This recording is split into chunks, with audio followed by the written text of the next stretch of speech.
Sometimes you might need a pick-me-up, a push in the right direction, some words that help put you back on track. This is the Learn, Develop, Live podcast with your motivational moment.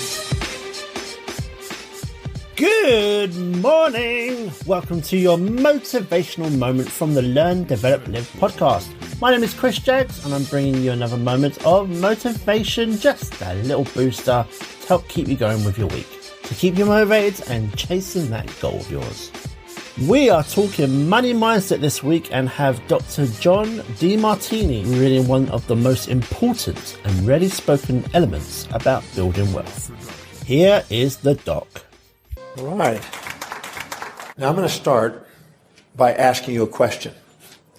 How many of you would love to have financial independence where you have so much money that that's not a concern? Raise your hand if you'd like to have that. Okay. I asked that question in about 60 countries. And invariably, I have people put their hands up. And then I ask people, and it's about 99 to 100% of the population says I'd like to have financial independence. It's probably a universal desire to not be stressed by the economics. I ask people that, and then I ask this question: how many of you have financial independence? We got 1, 2, 3, maybe 4. That means you have more money at the end of your life than life at the end of your money. Oh, you're working on it. Okay. Okay, so in the process. Okay, so are you in the process or you already have it? You say you have it. Okay, so if you never worked another day in your life, your passive investment income is equal to no. So how many actually have it?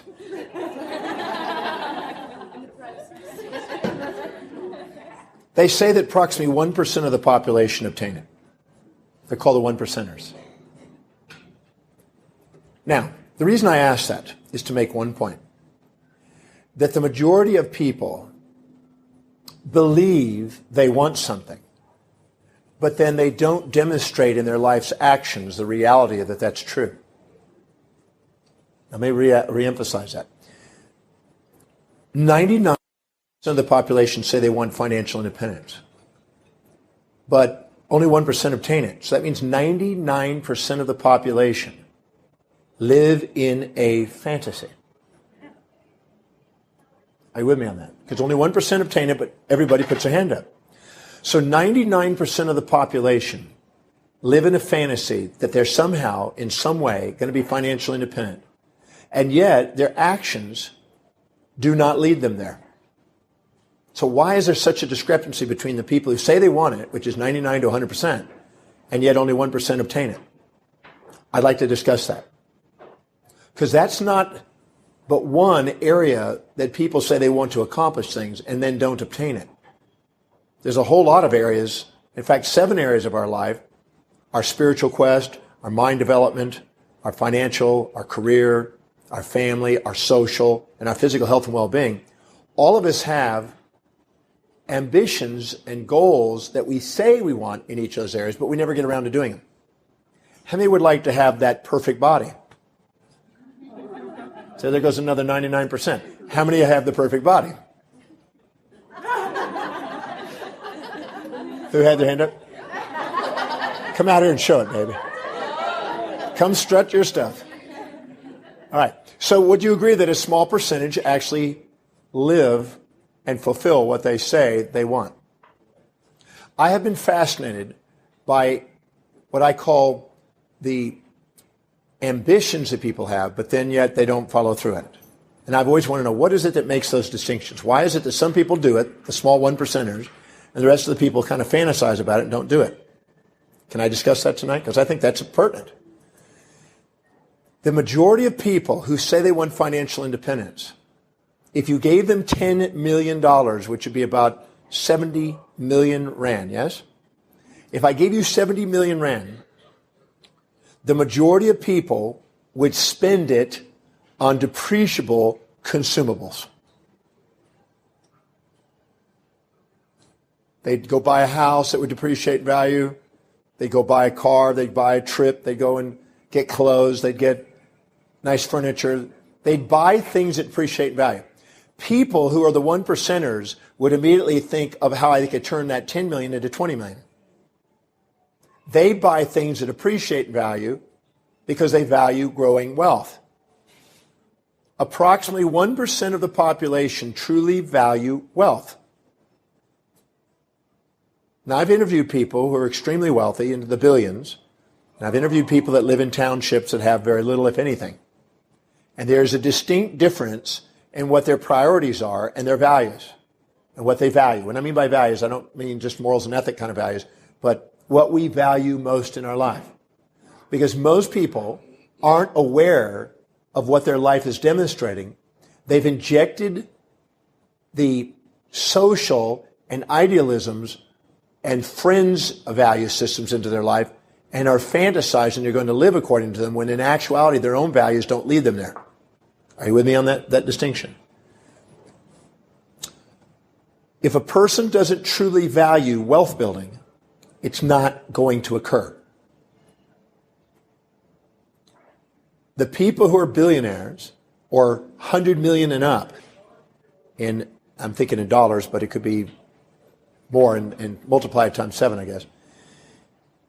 They have a unique set of values and they truly value wealth building. They study it, they learn about it. Would you agree when you find something attractive, you want to study it, you want to learn about it? Yes? Would you agree if you're single or married, acting single, when you see somebody that you're attracted to, you want to get to know them? Yes? When you really, really want to know something, you study it, you want to learn about it. The average person does not study wealth building. 1% of the population has a library on wealth building of 100 books or more. The majority of people don't take the time to do it. So it's a fantasy.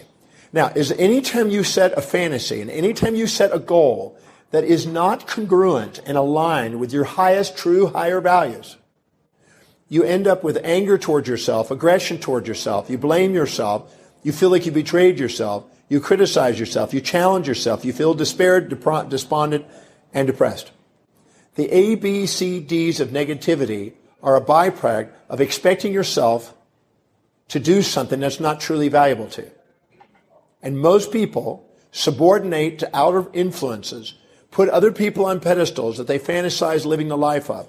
We know that because a lot of people love watching celebrities' lives or reading gossip columns and reading about other people's lives, and they live vicariously this way and kind of live in a fantasy, oh, I wish I had that life.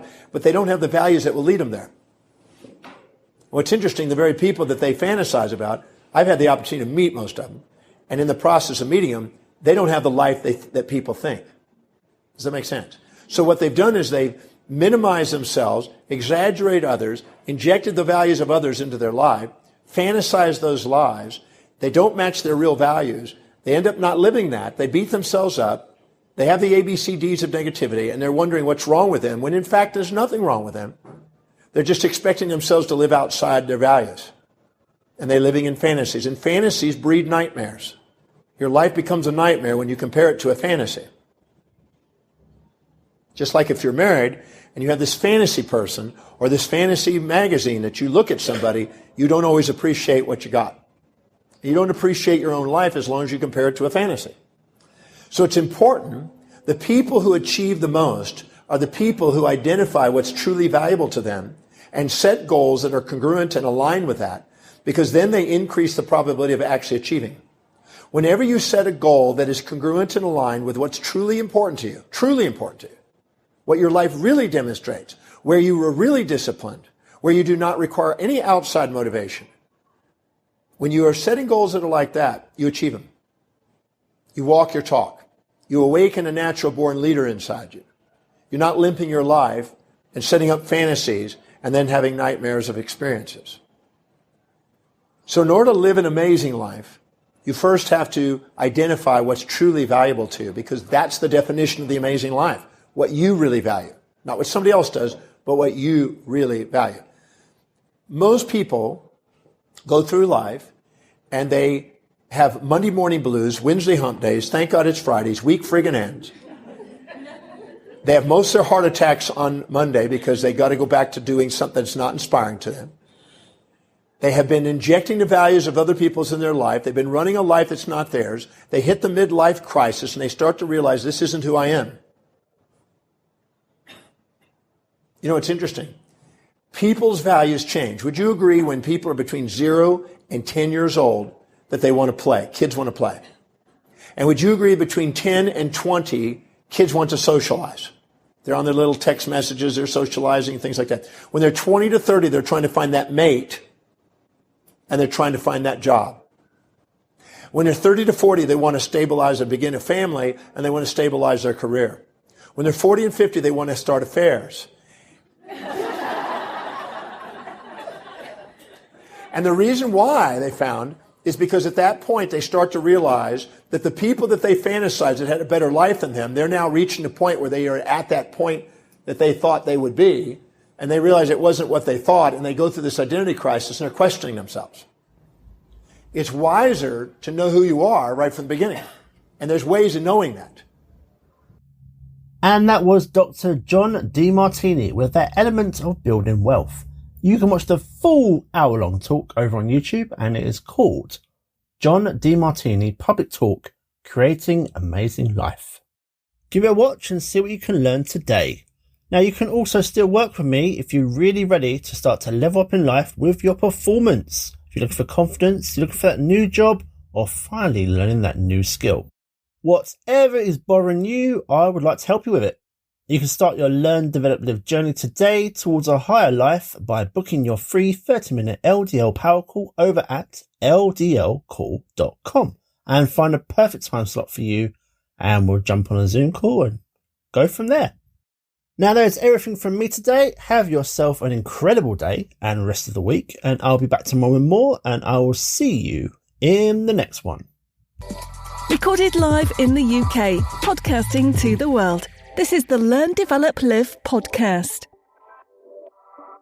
Thanks for listening. You can find more motivational moments at LearnDevelopLive.com. And we'll be back to inspire you again tomorrow.